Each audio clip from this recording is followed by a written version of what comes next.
गौतम बुद्ध को उनके अनुयायी यदि स्नेह से कहीं बुलाते थे तो वो अवश्य जाते। फिर जब बुद्ध पहुंचते तो श्रोताओं की भारी भीड़ उमड़ पड़ती और बुद्ध के वचनों में जो अमृतत्व होता था उसका पान करना सभी को प्रीतिकर लगता था।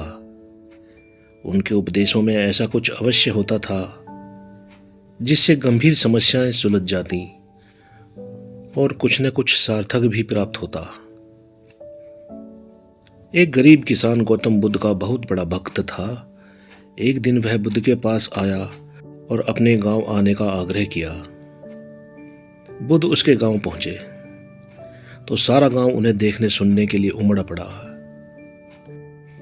किंतु वह किसान नहीं आया। हुआ यह कि उसी दिन किसान के बैलों की जोड़ी कहीं खो गई। किसान इस दुविधा में रहा कि बुद्ध का प्रवचन सुने या अपने बैलों को खोजे। काफी सोचने के बाद उसने अपने बैलों को खोजने का निर्णय लिया। घंटों भटकने के बाद बैल मिले। थका हारा किसान घर आया और भोजन करके सो गया। अगले दिन वह अति संकोच से क्षमा प्रार्थी बनकर बुद्ध के पास पहुंचा तो बुद्ध बड़े स्नेह से बोले कि मेरी दृष्टि में यह किसान ही मेरा सच्चा अनुयायी है। इसने उपदेश से अधिक महत्व कर्म को दिया।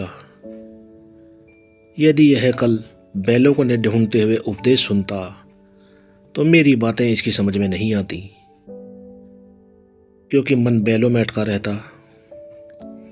इसने कर्म को महत्व देकर प्रशंसनीय काम किया है।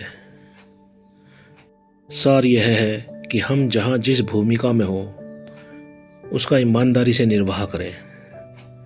यही सच्ची आध्यात्मिकता है, क्योंकि प्रत्येक धर्म कर्म को ही सर्वोपरि महत्व देता है।